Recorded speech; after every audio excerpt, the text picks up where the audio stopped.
Welcome back to another episode of the Capes and Tights podcast right here on capesandtights.com. I'm your host, Justin Soderberg. We welcome back to the podcast Ryan Browne and Kyle Starks. They have both been on separate episodes in the past in our first 170 some odd episodes. So check those ones out. But Ryan Browne is known for the creator and he's the writer illustrator of God Hates Astronauts. He's also the co-creator and illustrator on Curse Words and 8 Billion Genies with New York Times bestselling author Charles Soule. They came on at one point to talk about 8 Billion Genies not so long ago. Kyle Starks is actually a 100 episode guest on the podcast. He is the writer of Peacemaker Tries Hard, Marvel Unleashed, I Hate This Place, and Where Monsters Lie over at Dark Horse Comics. Kyle also has been an illustrator for many different things like Rock Candy Mountain that's come out recently and Karate Prom, as well as he did a number of issues of Rick and Morty. But together they are doing Minor Threats Barfly. It's a spinoff of the Patton Oswalt and Jordan Bloom comic book over at Dark Horse called Minor Threats. This is the Barfly funny issue of comics. So check that out on July 10th from Dark Horse Comics. But this is Ryan Browne and Kyle Starks discussing Minor Threats Barfly right here on the Capes and Tights podcast. Enjoy, everyone.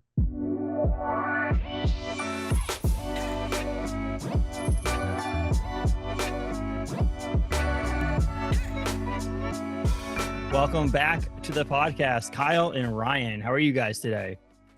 We're great. We're stoked to be here. We're buzzing with enthusiasm and excitement.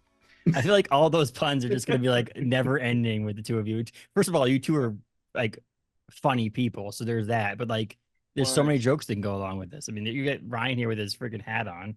Yeah, I'm currently swimming with disease, and I was born out of excrement and rot, and I'm just crawling on all the things that you put in your mouth, like your sandwich and your rim of your glass. As I do. A little fly guy. It was a fly guy. Yeah, absolutely.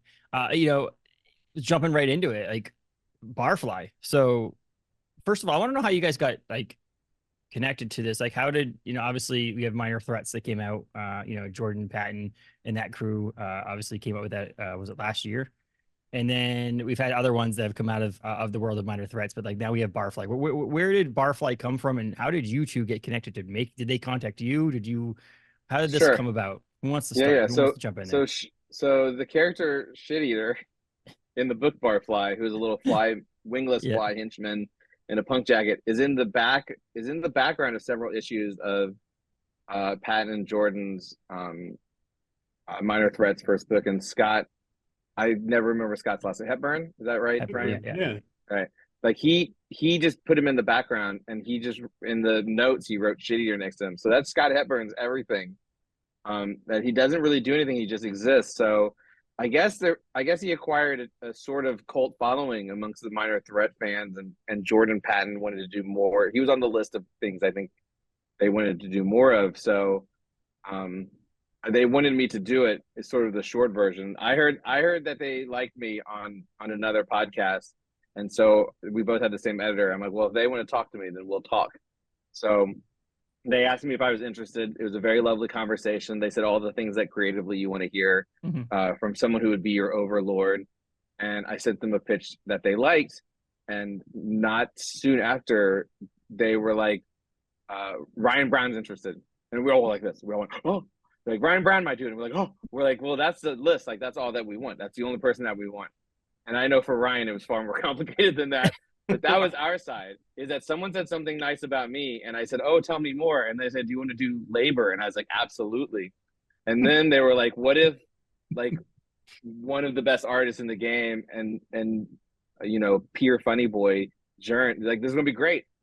We could have not even used the script. We could have just, like, improv'd it. It would have been great. So that was my side, which was not, like, again, different than Ryan's side, I think. Yeah, my side was I've been working on the follow-up to 8 Billion Genies with Charles Soule for Image, and Charles and I have one double-sized issue finished, and we were, making our progress, and I was like, look, man, I got offered to work on a book. I didn't even know Kyle was involved. I got offered to work with Patton and Jordan on this book. I'm like, it's 4 issues. I don't know. And like, so Charles and I had a discussion about it. I was like, just that seems like an opportunity that I should really take. And so, I said yes. And then I found out that Kyle was doing it. And I've known Kyle a long time because we have mutual friends in common. And we're Midwest boys, good Midwestern funny boys. Yeah, pretty much. We've been on every panel I've ever been on. Either Kyle or Zdarsky have been on it as well, because they're very few funny people in comics, and so they always put us on the humor in comics panel is always Ryan and Kyle, and then insert an Evan Dorkin or a Chip Zdarsky in there, and that's just over and over again. And so like that's the most of our relationship has just been on panels together, and so yeah. So when I found out he was doing it, I was like, well, this would be awesome, and I think my name was brought up because Tim Seeley's one of my closest friends, and he did the Alternates, which was the first spin-off. And so I think that's how my name got in the mix on that. But yeah, those waiting for an 8 Billion Genies follow-up, it was going to come out at the beginning of next year instead of, this fall. But Barfly is awesome, so it's totally worth it. Yeah, I'm just it's a nice surprised, little break. Charles let you off, let you out of his grasp. I mean, I know he were like in his grasp, so I don't know. I don't think he's happy. He don't think he was particularly happy about it, but but we needed a creative break to recharge our our batteries. But I say that, and I still freaking talk to him every single day. I was just on the phone with him right before this about other stuff. So Barfly is like the Soul Browne palette cleanser, like just a brief reprieve. Yeah. So you can be reminded how good the Soul Browne combination is. Like, well, thank God Charles is still out there, is what they'll say. No, they won't say that. Barfly is great. It's very good. It's excellent. Great, yeah. It's so funny. I might get death threats from Charles. Yeah, exactly.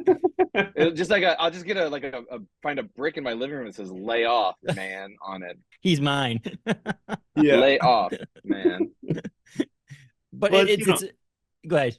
It's a little bit of a change for me because I'm a jack of all trades, master of none kind of guy. Like, I do a lot of self-publishing, and so like. So on Barfly, I'm drawing it and coloring it, and now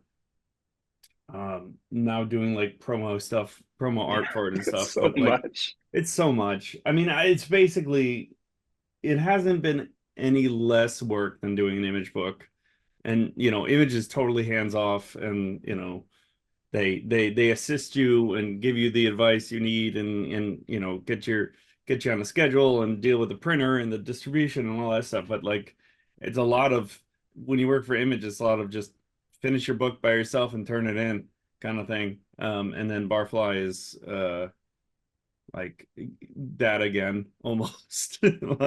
like Kyle and I are just like making shit up, and I'm like, is this cool? And they're like, yeah, cool. And I'm like, all right, cool. Yeah, you are doing somehow the same amount of work with all the parts that are like you usually have to do for Image. Like, you don't even have to do them, but you've added other like responsibility. I can't let it go, man. I can't let it go. I think your hustle is just too strong, man. That's true. That's always been true of you. It's like I don't see you as the type who's like, well, let me just ride this one through and see what happens. I don't think you have it in you. I don't, dude. There was a job back in the day. One of my favorite things is Garbage Pail Kids. Like, it's a very important thing to me, and so I'm putting a lot of my inner Garbage Pail Kid into this comic. But I got asked to do a 4-page Garbage Pail Kids story for IDW, and I was like, absolutely. And they were like, we need it within 2 weeks. And I was like, well, I'm doing a monthly book, I can't do that. And they're like, well, that's it. And so I said, okay, I accept.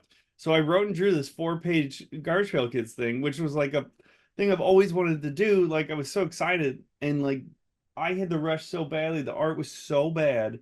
And then they were like, all right, you gonna color it? I'm like, I just can't. And so they had someone color it, and I hate it.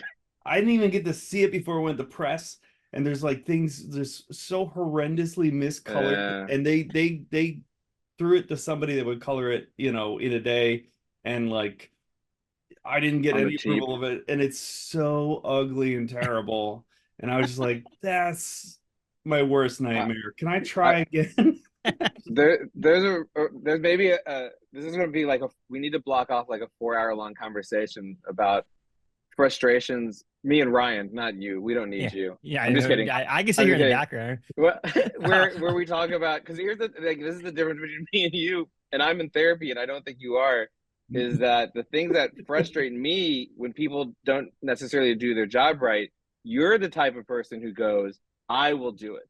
Like, I will take on more responsibility. And I am very much the type of person who believes that people should have to do their jobs. And you should hope that they have their jobs because they're competent. But again, I am literally in therapy because of this. Because like things are wrong or things are, and I'm like, why don't they just do it the way they're supposed to? So it's a very long conversation I'm sure we could have. And I'm very envious of people who go, I'm just going to do it because it'll be right. But I also go, it's so much more work. Like, it's not your job. That's in my head. You know what I mean? Like, it's so much more work. But I find it really frustrating to see people do those things, but also like you're happy with the end result. And I just go, those people could have done their jobs better. And I'm mad about it, Mm-hmm. Yeah, I mean, look, it means that I get less done, right? Like I could sit there and just pencil pages and have someone ink them, and and then I would get like a much higher output. But like it's just it's tough. Comics is a really strange thing because it's filled with creative people that love comics but don't necessarily know how to do a 9 to 5 job and like show up to work every day. Yes. And like when there's so much gray area and wiggle room, it's like, well, I turned it in late and I'm still on this book, so I will just continue to turn things in late, and I will continue to like tell someone it's almost done when I haven't even started. Like weird stuff that wouldn't fly if you work at any real normal job. Right. A normal job. So like I'm in this place where like, I've fired multiple colorists that I've worked with over the years, and it's not because I'm like militant and crazy. It's because like you're late again. You told me yesterday you'd have this done, and then you're not even halfway done. Why didn't you just tell me yesterday that you were halfway done, and then we could have talked about it? And it's like that keeps happening in this industry, and you see like people get into the industry and then they disappear, and they get in and disappear, and like the people that stay in are either really, really good that an editor has to put up with it, or they're professional because it is your job, and they're super reliable. When I think the best early advice I got, which I think is maybe advice people get for almost anything, is that to be successful in comics, you want to be 2 of 3 things: be nice, be fast, be good. And I'm like, well, I can be nice and I can be fast, and I will try to be good. Yeah. And the other thing is flat out, you solved an editor's problem, right? Like an editor gets in trouble from the higher ups if the books are late, right? And then their job is harder if the books are late. And so like I remember like being in high school, and like comics would come out and be like, this art is so bad, why does this person keep drawing Marvel books? And it's like, oh, I know why. It's because they made the book still sold, and they solved the editor's problem. The editor didn't have to chase them around. Like they just did their job like they were supposed to, and quality be damned. Like just it's done. Related, unrelated, as we take over this podcast. Yeah, sorry. I love Art Adams. Like Art Adams was my favorite when I was little. Yeah. And I would always go, man, he gets so tired at the end. Like he gets so tired. I was like, no, he just was rushing to reach. Now I know the true story. But I was like, oh, he's so tired from working so hard. Mm-hmm. And now I'm like, oh, he's just trying to get that deadline. Like those pages are rough because he's just trying to hit the deadline. Yeah. Oh, he's tired. That's why he's so tired. It's hard to hold the pencil. Art Adams famously does every issue in one day, and so he's like delirious from lack of sleep by the time he's drawing page 22. Like it looks like that's a dinosaur shape. It looks like a nugget. It looks like a dino nugget instead of a Yeah. dinosaur. Yeah. I love it. I mean, I'd I bet read this that guy book. I bet this guy has other questions for us. No, I'd read that book with Dino Nuggets as the characters. I feel like it was a book Yeah, that you guys would write and draw right here. Yeah. No, if Art Adams was drawing it, it'd be great. Yeah. I'd write it. Give me a call, Art. Don't make me do that. Don't make me do Dino Nuggets. Yeah, exactly. But this book, I mean, yeah, you guys both are talented writers and illustrators and stuff like that too. So you guys are both obviously talented at the other thing too. And when I saw this, I'm trying to put this as wording. When I saw you guys doing this book, like when it was in previews or when I got the alert saying that this book was being done by you two, it was like, oh, cool. Kyle Starks is writing this book. It's awesome. I love Minor Threats and I love the idea. And then I saw Ryan Browne. I'm like, holy shit. Like, I'm like thinking dynamic duo in my opinion. And it's so much like Minor Threats, but also it's its own thing. You know what I mean? Like it has its own, stamp. Yeah, its own vibe. Yes. Yeah, vibe. Yeah.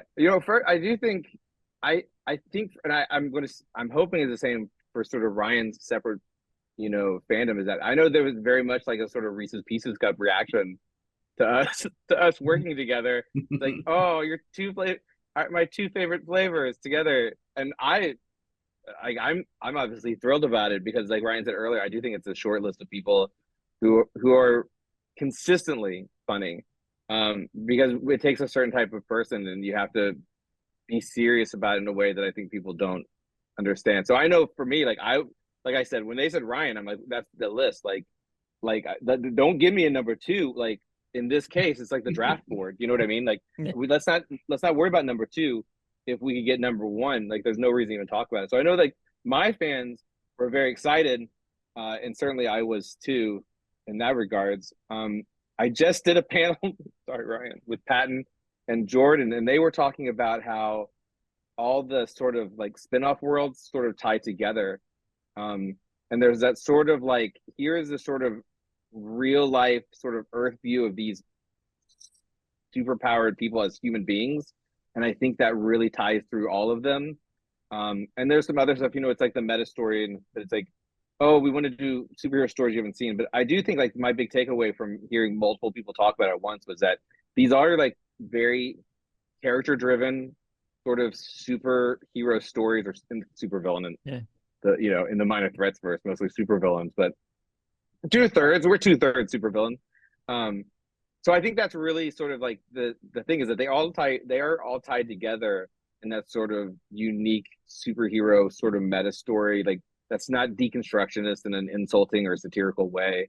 So I can see him like I look at our book and Tim's book, The Alternates, which I think is great fun, and that first trade, which I think is great fun, and they all to me do feel the same.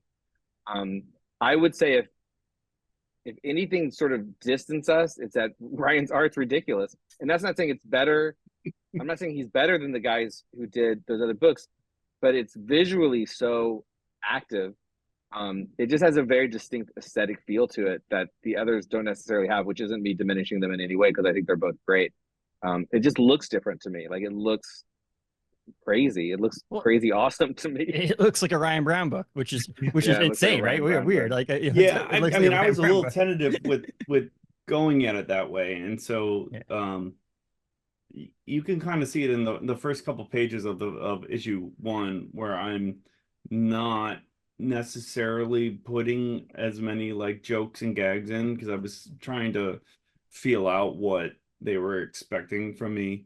And certainly like my coloring is more rendered than they have on Minor Threats or the Alternates, and so that's not necessarily a flavor for everyone. So I was I was half assuming that I was gonna have to do just like a single cut line in all the rendering instead of like a painted kind of thing.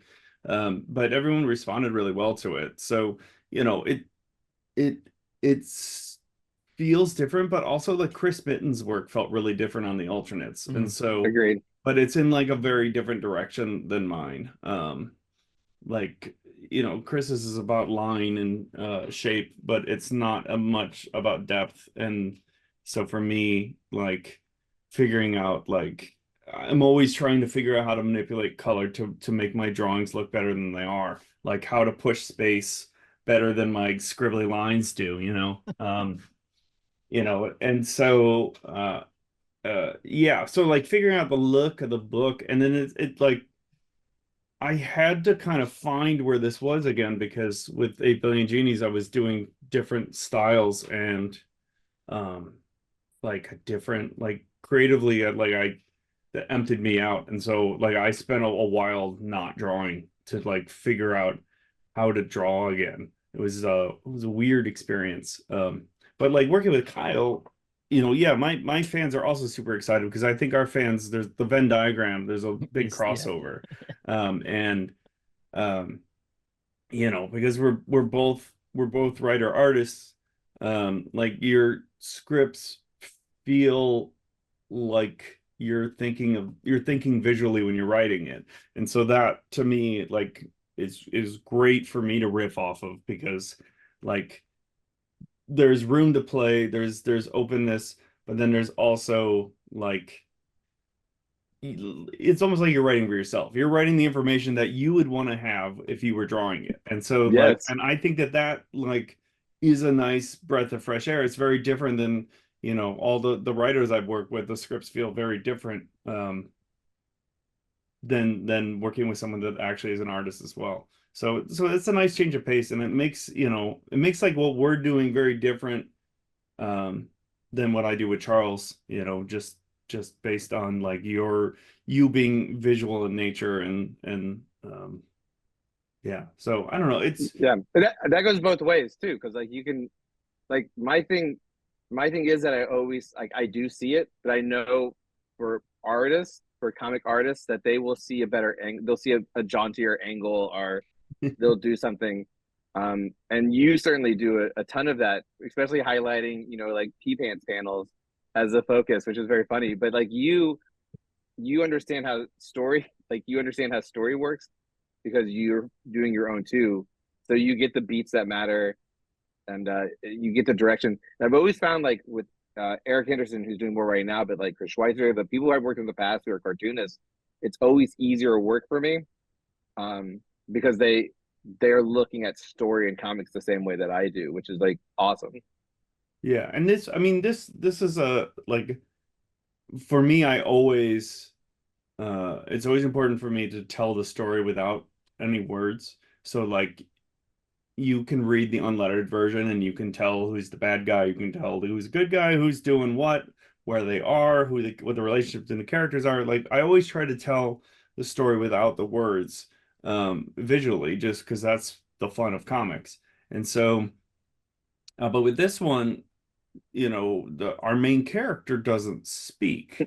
Like he has like a bug telepathy, so he can talk to the bug dudes, and the entomologist, the bug supervillain that made him. Like they have like a psychic link, so they can talk. But for the most part, he's silent, and he doesn't have eyebrows or pupils or much of a mouth, so like in terms of like the things that you act with visually, like so much of that got stripped away. And so now it's just like I look at the early drawings I was doing of him, and he's really stiff, and then like I slowly got into him being made out of rubber.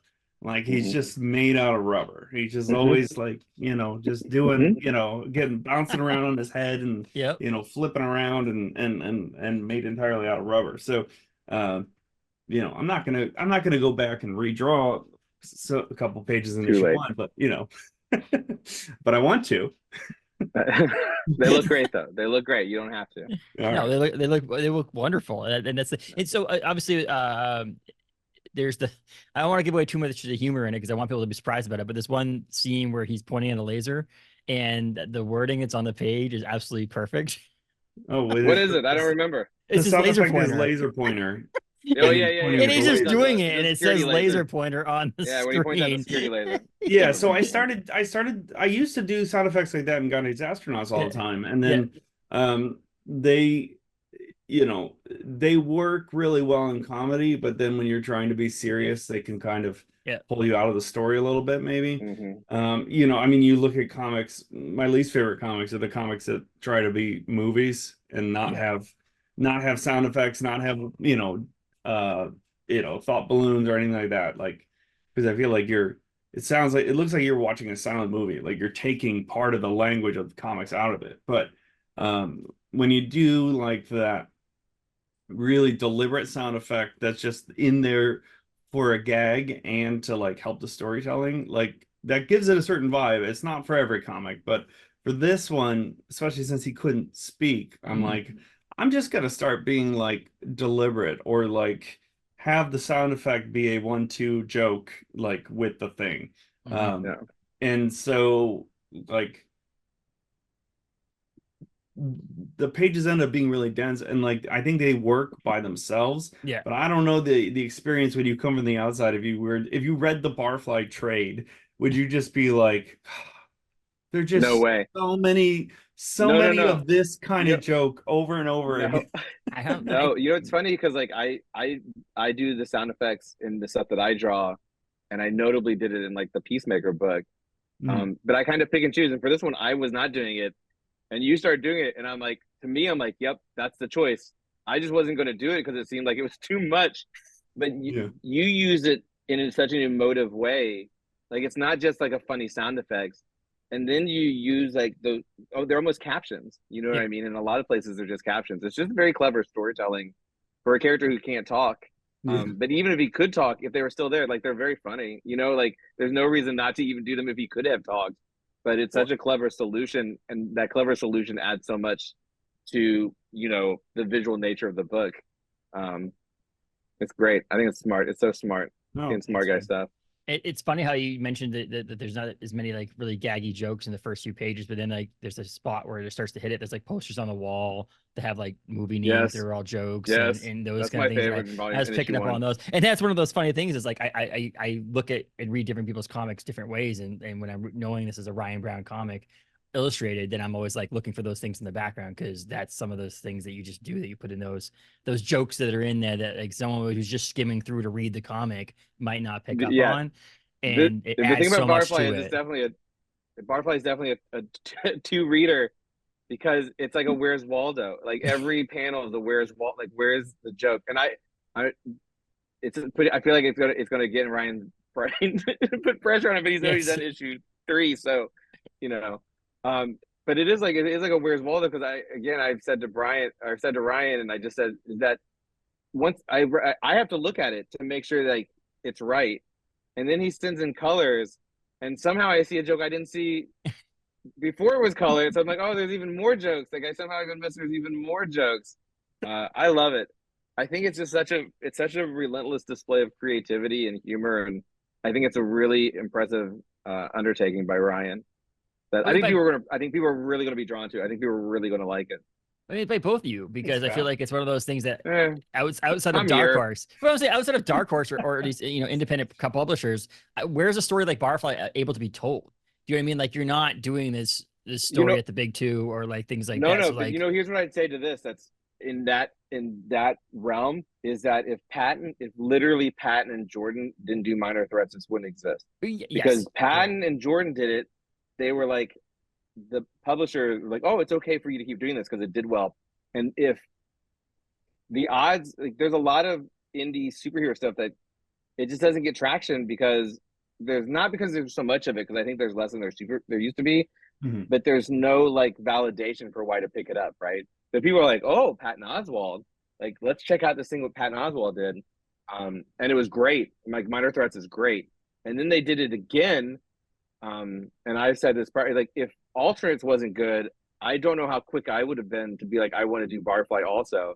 Just they had a track record of making something good. And a lot of stuff, I bet there's a ton of indie superhero stuff that's great that no one ever saw. And that's the nature of making things, and it sucks. But really the reason why we can do this is because Jordan and Patton did it, and they did it well enough. And they made enough money that they're like, yeah, keep going. Like no one's going to question Patton and Jordan for at least another year. They have to do like one big stinker, maybe 2 stinkers, Yeah. And it won't be Barfly. It won't be Barfly. They're adding a murder's row of talent too. It's like alternates. You add Tim Seeley, you know, you're like, and then you guys are on this one. It's also like you're not stopping that way either. You're adding more, you know, talented people to a book that already has talented and funny people on it. And to their credit, I'm sorry, Ryan. No, I'm sorry. You're good. To their credit, you know, Patton said to me, he's like, I want to do these like I do my tour posters. I want people I like to do their thing. Like that is for us creatively. Like Ryan could be doing his own thing even outside of Charles, right? Like he likes working with Charles. That's why he's working with Charles, and he likes the outcome. But like we can do whatever we like. Humbly, I say. Yes. But here's the thing: for me and Ryan, we could literally do what we wanted because I did Sexcastle, and you know he did Blast Furnace. We could do if we want something to exist, like we can do it, and that's a benefit that we have as cartoonists. But for someone to come along and say, "Hey, I really like your work, and I want you to do what you want to do," is super empowering. And it not only that we go, okay, if you clearly know who we are and you are familiar with us and you like us with that familiarity, like we want to do a good job for you, like because we want you to go, this is my favorite book by you guys. You know what I mean? Like it's a really rewarding place to be asked to sort of step inside, and it only works because it's because it's Patton. I mean, it really is like Patton's name has so much power here. But creating an environment for Ryan and I, very few notes, I would say. Would you agree? Mm-hmm. Like on the extreme low end of notes, it's like that's also what we want. We don't want to be harassed. We're trying to do this great thing for you, and we're trying to do the best we can. And hopefully, you know, the first 3 issues are magnificent. Hopefully, I you know land it in issue 4 and it does what we want to do. But it's a great first 3 issues for sure. I think that we're doing it, and I don't think Patton could ask for more. And if you like meta superhero stuff, I don't think you could ask for more. And I think from the beginning with Patton, is one of the people asked me because it was with Patton and Jordan have been on the podcast to talk, and I was like, people were like, oh, what was that conversation like? And I was like, well, the truth of the matter is, everybody knows Patton from movies, TV, comedy, all that stuff. But like, let's be honest, this dude loves comic books. Like this is not just a person who has the ability, because most famous people, not most, I say there's famous people who could just get into something else because they're famous. They could just get into that other industry or whatever because someone's going to give them a shot because their name is on it. But like, no, Patton loves comic books. Yeah, and so does Jordan. Yes, Jordan loves comics. In that beginning Minor Threat series was so successful, not just because of the names attached to it and the quality of it, but it's because it showed a love for comics in that first series, and it allowed you guys to then do this stuff. You guys also love comics, weirdly. Yeah, I think also maybe don't. I mean, you're in it for the money, and it used to be more. It depends on the day. I think also there's a lot to be said that there are examples of people who come from other medias who come to do comics that have varying degrees of success, but they also sometimes have ulterior motives that are bigger than comics. Maybe there's a lot of examples of people coming in, but like this is a rare exception where they did a really good job. There is no ulterior motive. They just wanted to make the fun comic that they wish existed, which is always the best motive for telling any story in comics, I think. And I think that really comes across. I mean, those guys. I think Jordan just got the final issue of the X-Men, the full X-Men run. Like he owns all the X-Men. Like that's fandom, you know. Mm-hmm. So yeah, all that was in play, and that, of course, you know, Jordan, Patton gave me a pull quote on my second book on Rock Candy Mountain. He gave me a pull quote, you know, 1,000,000 years ago. So there's also that, like, I kind of like he likes comics, like he sincerely likes comics, and he's liked my stuff for a long time. But yeah, you can tell those dudes just like comics. They just like comics a lot, and they're recreating that love, and we get to play in their little sandbox, which is fun for us. Yeah, fun for me. You know, I want to also like give a ton of credit to Scott Hepburn. Yes. Oh yeah, sure.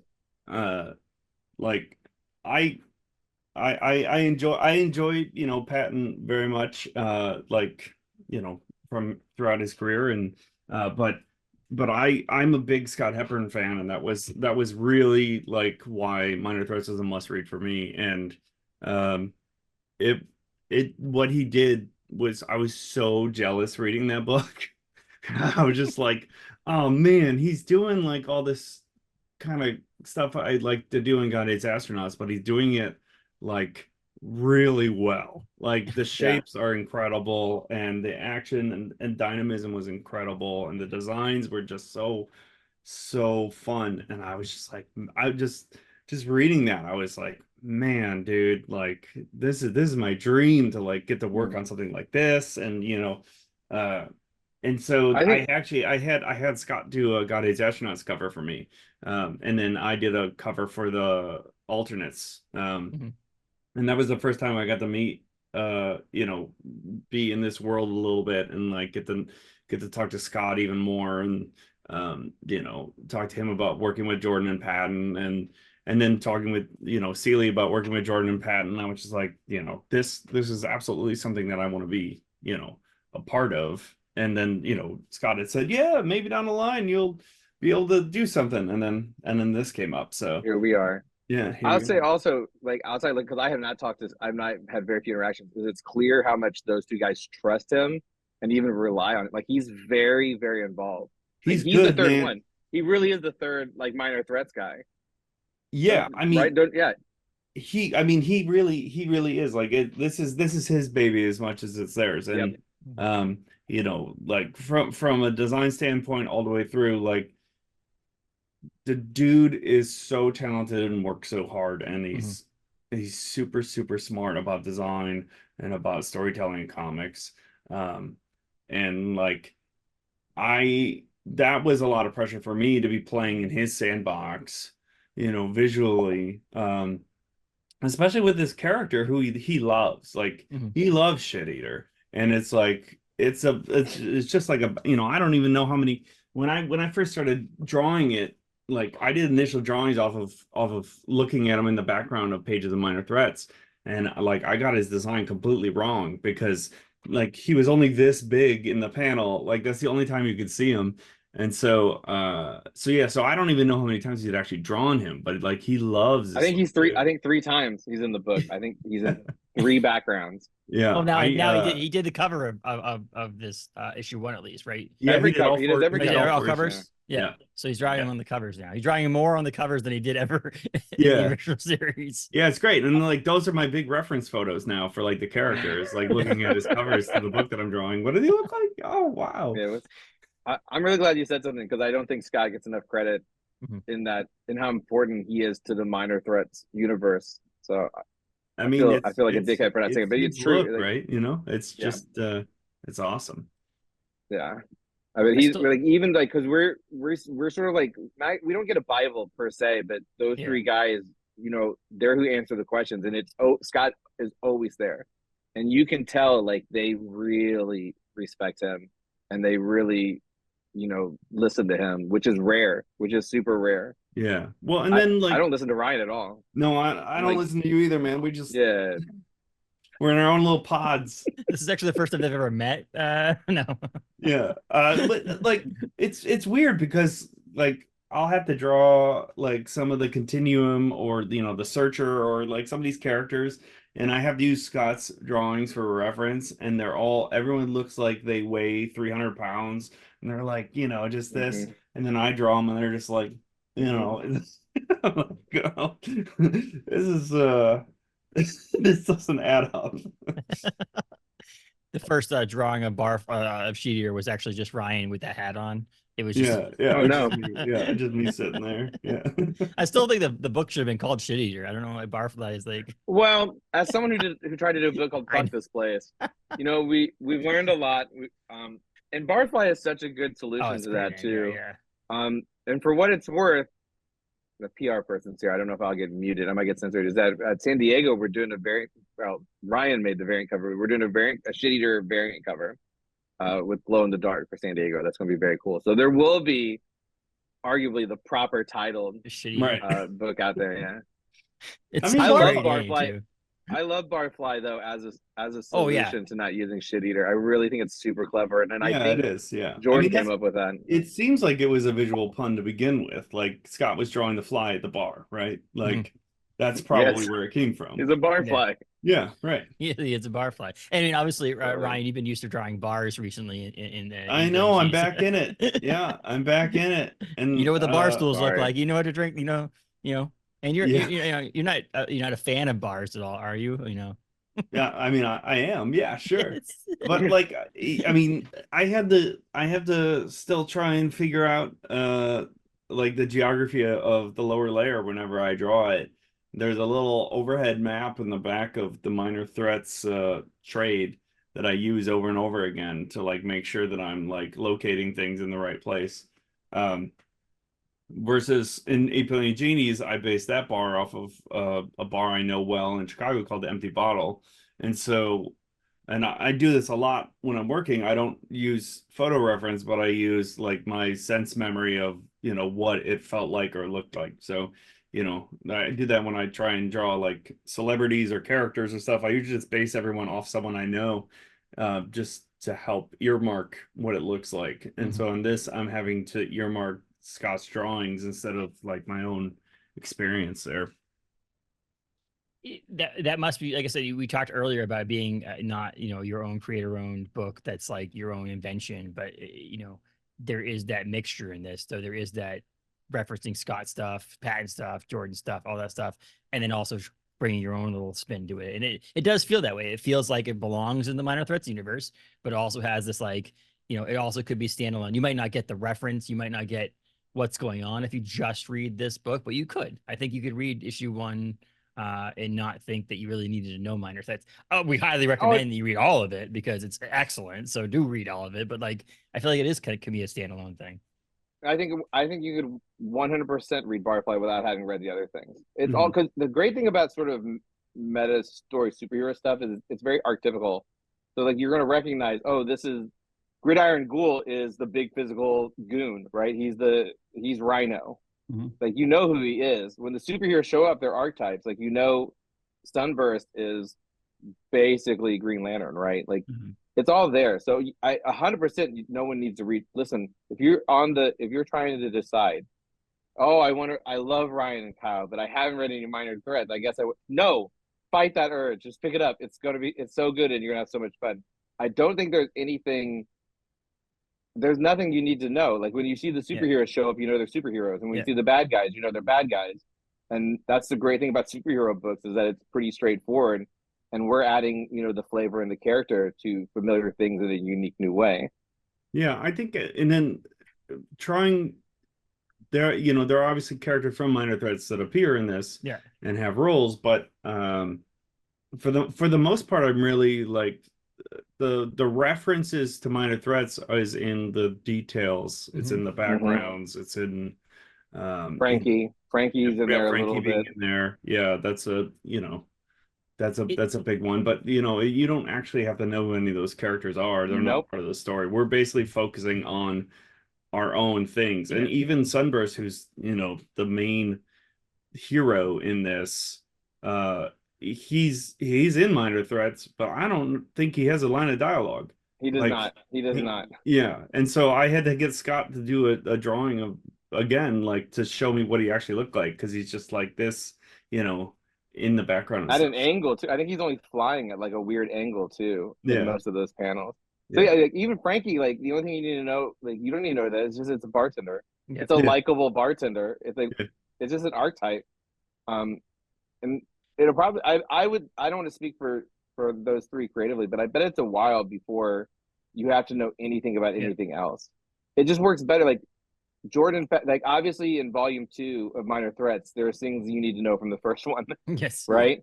But in the alternates, like Searcher shows up, but you don't need to know anything about Searcher. Searcher doesn't do a whole lot in Minor Threats, if we're going to be perfectly honest. It's a relatively thin character, and I think intentionally so. And I think that's the way to do it. It's like everything touches, but nothing necessarily affects each other in a way that, you need continuity or you need to know what's going on. And I think that's the most. But I think you could read just the alternates and have like a really good time. Yeah. I really like the alternates. I can't say it enough. I thought they did such a good job, and that first volume is so good. They're really fun, and it's really kind of an honor to get to be asked to join like those two quality works. And we're nailing it. We're killing it. I mean, it almost feels like they're almost Easter eggs. You know what I mean? It's almost like Barfly has Easter eggs for the minor If threats. you in follow it. all of it, you're rewarded because you'll go, oh, it's Frank. And then I think Gridiron Ghoul also is like in the background of panels because they told like that was suggested is to use Gridiron. I don't remember why that was suggested, but I think he's also just in the backgrounds of so like the lower layer is the bar. Burger Bite is in volume 1, which is where Shit Eater works, the burger place he works. Like so everything's kind of tangentially like near each other. But I think that's a fun way to do it. It's like early New Universe. Like they're all in the same place, but not until issue 40 or until NAMM or the pit happens will we see them interact, right? Mm-hmm. That's a New Universe reference. In case you guys get that one. All right, good. I just hope that some of our garbage background dudes end up showing up in Minor Threats. That would be fun. Yeah. That was an issue of Barfly. Yeah. I hope weird guy at bar gets his own book at some point. Yeah. Called Weird Guy at Bar. Bar guy for free. Yeah. That's the one you need to do it in 2 weeks, 4 pages. No. Hard no. I mean, so this is cool. Like I said, so the Minor Threats is out on in trades, and so you can read those if you want. But this comes out, the first issue of this comes out July 10th at local comic book shops everywhere. And so it's fun. Again, you don't need to read anything else, but again, I recommend it because it's worth reading. Yeah, they're really so fun. Like you don't need to, but like maybe pick them up at the same time. Maybe grab the issue of this and a trade of the I think that Minor Threats 4 comes out like slightly before. Minor Threats 2 number 4 comes out slightly before Barfly 1. Barfly. I don't think they're the same time because I'm doing 2 signings in LA for Barfly 1 and they're also billing them as Minor Threats 4 signings, but I don't think they come out on the same day. They'll probably have them though. Yeah, sure. Yeah. Let's see. But that's all the Minor Threats stuff and the mini series are all 4 issue little things, so they fit into one trade and they play well, beginning, middle, and end by themselves. So like you can get Minor Threats 1 and you can get the alternates trades. Both of those are out. Yeah. And then the single issues of Minor Threats 2 are coming out now. Great. Yeah, I think July 24th is the date for number 4. Oh, okay. So we come out before then. Yeah.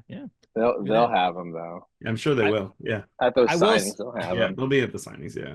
I will say, Kyle, I'm a big fan of Kyle Starks as a writer, as an artist as well, but as a writer. But you're making it very easy to buy your books with the artist you're paired with. Just to let you know, you're getting I've been super lucky. I don't have any say over that. I know. I'm thinking okay, Steve Pugh, and then Peter Kowalski, huge fan of him, and then Jesus over at with Marvel Unleashed. Was phenomenal, and then you're doing more where Monsters Lie. That's with theater again. Yeah, we shifted and the Fran Gallan on Pine and Merrimack is on Pine and Merrimack and Barfly. Not diminishing those other artists because I think they're the 2 books that are worth getting just for the art alone.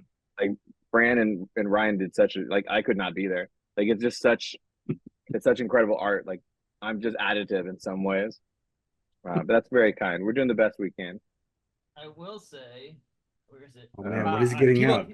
Well, people don't know that I'm not a fan of Kyle Starks at all because these 2 books there are pull quotes on the back from my reviews. Hey, nice. So I'm like, okay, look at that. There you go. Peacemaker and Marvel Unleashed are definitely worth picking up as well. But I'm excited. I heard Where Monsters Lie because I think when we talked last time, Kyle, it was about Where Monsters Lie, and it was part of the discussion. And I'm like, oh, I want more from this universe, and I got that email. Volume 2 in October. They just announced I'm doing Lobo with Kyle Hotz, and Kyle Hotz is crazy good. I've been very lucky. I mean, it can't be said enough. I'm very lucky. I'm sure. I would like to believe, since I'm doing things halfway well, that we're drawing a higher caliber of artists, but I haven't had a stinker yet. It's unbelievable. Well, issue 4 isn't done from this series yet, so we'll see how that goes. Well, landing can do an issue in a day. Sticking the landing is hard, I will say, and like I said, Ryan brings so much. It adds the challenge to me. Just because the art's so good, it sort of makes it more intimidating for me to do the job, honestly. But I think, like I said, even I when I write these stories, there's a certain roller coaster I would like for people to go on, right? In my beats, and for this, you know, the first issue decides a lot. Sometimes I go, oh, this artist will need a little bit more hand holding. I need to be clearer with descriptions, or I can do less. The first issue, like in many ways, affects the next X issues, which I kind of wish it didn't. But Ryan came in and it's so big and it's so loud and it's so much.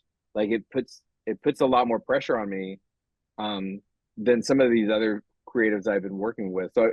So because it's like now it's relentlessly funny. Like before it was like it'll be mostly funny. In my script it's mostly funny. Yeah. But with Ryan it's been all funny. Like just loud funny. That it does put pressure on me to do that ending. It makes it harder. But you hope you do the thing. So even if it doesn't, even if I do a bad job, and it will be me. Like I want to make sure that's perfectly clear. if it doesn't land, it's not going to be Ryan's fault. It's my fault. Well, no, it will still be my fault because, you know, if I'm working with someone and they're not doing it right, I have to take over. And so if you deliver a garbage fourth issue and I just draw it, I'm like, well, who cares? Well, what I mean is like there's volume to emotional beats. I'm not explaining something. I'm not explaining something to Ryan. He knows this. Whereas you go, this is a little big moment. This is a little big moment, but this big moment, if this lands, the whole book, it changes the whole context of the book, right? Mm-hmm. And I don't want to reference another example, but I did a story in Creepshow with Fran Galland, who drew my Pine and Merrimack book, and I had this scene, and I'm like, this is the shot. Kids on bikes, they're in the woods, are being chased by vampires, and certain things happen. And I did not know who the artist was, but I was like, this is the scene. The artist isn't going to be able to do it. I mean, as I'm like, it is what it is. It's just visually, whoever they get's not going to be able to pull it off. And then Fran did. You know what I mean? Mm-hmm. And there's something like so it's 100 times more effective because of that combination. But I still have to write them. You know what I mean? Like I still have to write them correctly in a way that they do that outside of what Ryan brings to it. So it's very nerve-wracking. But I'm going to say it, even if I fuck it up, and I won't. Ryan won't let me, he says. Like, it's going to be a dope, fun book. Like, it's such a dope, fun book. We're 3 issues in. Like, we have those 3 issues, and they're great. They're great fun. Shit Eater's great. All the characters around him, I think, are very charming and likable. I think it's a really fun series. And I'm just putting a lot of pressure on myself to really do a good job on the last one. That's okay. I'll hold your hand the whole way. Yeah. It'll be fine. All right. And if you don't do it right, Ryan, he'll just say, why isn't this person doing it the right way? Yeah. I mean, look. We'll see how much energy I have or how many funny signs in the background energy I have going. We'll see how Art Adams tired you are. At the very end, we're gonna be like, Ryan was very tired on this last issue. I think my fly hat's on too tight or something. I don't know. He just draws Shit Eater really, really, really, really tired the entire issue. I have been doing loose. He is tired. He's beaten down, man. No, but yeah. I also one of the notes, and also presumably he's working. I think he's working double shifts at the Burger Bite every day. Like, yeah, it seems that way. Yeah, this poor guy. I feel for. I wrote a note down. I was like, I actually feel for him. He gets beat down over and over again. I mean, I think the most exhausting thing about his existence is the fact that he doesn't have eyelids, right? He can never turn the world off. He can't stop seeing it. He can't stop seeing it, seeing, 360 view of the world at all times. Like, you can't turn it off. Poor Shit Eater. Speaking of that too, I love that visualization in the first issue where he has the band-aids on the eyes too, and they're just in random spots. It's like how he got beat up. Let's put some band-aids on here. We'll just see. Well, at first I was like, man, I'm gonna make sure they're in the same spot every time, and then in like panel 2 they weren't, and I'm like, you know what? I'm gonna make sure they're in different spots every time. Isn't that like there's like joke? It was a mole moves on the person on the face. Is that what Mel Brooks? Does that like where the mole moves in different spots every time you look at a different shot? You can do that with the band-aids on there. But it's hilarious. Ryan has famously said before that he eschews continuity as much as possible. I do in his life. Yeah, no, I mean, in comics I do it all the time because I don't think anyone really pays attention, and because you read that stuff so fast. So like, I've said this multiple times, but I have a character in God Hates Astronauts called Time Giraffe, and I thought it'd be fun if every time you see him, his costume is different. And so every time I draw him, he's got like different shoulder pads. Sometimes he's got like Cyclops eyes. Sometimes he's got a mustache. Like, I just draw him different. He's a time traveling giraffe, and so like, well, maybe every time you're seeing him, it's a different iteration of him. But no one has ever pointed it out to me. No fan So has ever. frustrating. He's got robot arms here, and he's got So like, it's not trying to hurt your feelings. You're like, I don't want to tell him. Does he realize that he's messing up every single time he draws this? Yeah, no, I'm like, nobody's That's actually so paying funny. attention. Like, Yeah. I hyper pay attention to it when I'm reading a comic, Yeah. and then I see inaccuracies all the time, and then I realize that maybe I should just let it go, So I just let it go. You let it go. Well, you can't just flip through Barfly. There's too much happening. You have to stick your eyes in there. I'm glad you You said have to pay that whole attention. read twice thing, because it is true. It's one of those things that maybe read it to understand it and then go through and just look at the background. It's stare at a panel for a while, read the different, like I said, the posters on the wall. I don't want to say any of them because I want people to read them and see what they say. Yeah, the posters on the wall are very good. Literally, so my son's 3, and right now he won't go to bed unless I'm sitting in the chair next to him, like waiting for him to fall asleep. Like he has to fall asleep, and then I can tiptoe out of the room. And I'm sitting there reading on my iPad, and I'm like, I'm like, oh shit! Like he's gonna wake up. I'm like literally laughing out loud at some of these. I'm disrupting your household with those posters. I'm sorry. It's absolutely fine. It's better than the horror books that I read that I'm like, oh crap, I'm gonna have nightmares. I feel like I'm gonna give him nightmares just being in the same area as him. Probably. He's always like, what are you reading? I'm like, you can't read this. This is not for you. But yeah, I think the first issue is hilarious. I think it's gonna just go up from here. Pressure's on you guys to do it, but I think it's too talented, funny. Did they send you issue 2? No, I don't get. No one's got issue 2. I'm finding out today. Yeah, I'm gonna. It's good. It's good. Yeah, there's some good goofs in it. It's fun because a lot of times I like to only there's talk to creators before that they sent me like all 4 issues of a series, and I'm like, oh, this is cool. And a lot of times I only read number 1 before I even talk to you because I want to like gear people up for the first issue, and I don't want to accidentally. It's the same thing. We have a graphic novel club that meets every month at my local comic shop, and like if there's like volume 2 of something, I don't start reading volume 2 until after we meet because I'm afraid I'm like, oh yeah, the character, it's so great that he does this, and like that didn't happen in this. I'm like, oh crap, that was in volume 2. Right. So I try to tame myself and only read issue 1 before I start talking to you. But like I can't wait for everybody to read it because it's a lot of fun. July 10th out there at local comic book shops from Dark Horse Comics. Yeah. Well, I think that's good. I think thank you guys for taking time out to talk to us. I know you got busy summers and busy things going on. It's con season. So you guys are both going out to San Diego, I'm guessing. The whole team will be at San Diego. That's awesome. We're going to be doing multiple signings. I think we're doing a panel if we get there on time, but for sure we're doing multiple signings. There's going to be exclusives that Ryan made all of them apparently because he can't stop working. That's right. It's really exciting. It's exciting that all of us are going to be together. I think it's a cool thing. I assume Tim's going to be for sure. He's probably going to be there too. Yeah, Tim will be there. It's really going to be. Do you know if the artist is going to be there? I haven't heard anything. But, I hope they are. I don't know. I don't know if Chris is going to be there. He doesn't do many shows. He's a Chicago guy. I know him. Yeah, but it's going to be such a big. It's just going to be such a big group of this small team. Like, I'm excited about it. I've been to San Diego in a year, so it should be a lot of fun. He says sarcastically. I like that they're just collecting like baseball cards, their favorite creators into yeah, I do too. I talked to someone this weekend at HeroesCon who's doing a Minor Threats thing, and I was like, really? And they are very, very, very, very, very good and way better than me. And so I was like, wow, all right. That's a short list. Going for this. It's a very short list. I only thought of one name off the top of my head. I'm not going to say it, but that was at HeroesCon. That is better than you, and I think that's still subjective. Oh, that's and so nice. They're too busy. It can't be them. Well, I don't. Nobody at HeroesCon was better than you, Kyle. That band. It's getting tighter and tighter on his head over there because you're making Ryan's head so big right now. I think I'm running out of oxygen here. Yeah. So July 10th at your local comic book shop, let them know you want it, even though FOC is passed. Just let them know that you want it so they can put it in your pull box and save it, and then grab all the other issues that are coming out. You won't get it. All those great variant covers, you got to order that stuff. Yeah, and then let them know that you want. Pick up the hardcover of 8 Billion Genies while you're there. It's beautiful. Pick up some back trades and tell them you want Where Monsters Lie cul-de-sac. coming out this fall too.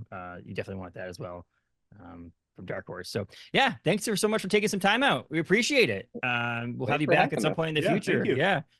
So and the pressure's on to keep writing good books, Kyle, so that my quotes get on the back of your book. So I need to keep liking your book. So I can only do what I can do, but it seems like so far that's what I'm doing. So that's positive. You're good. Thank you guys so much. I appreciate it. Yeah, thanks for having us, bud.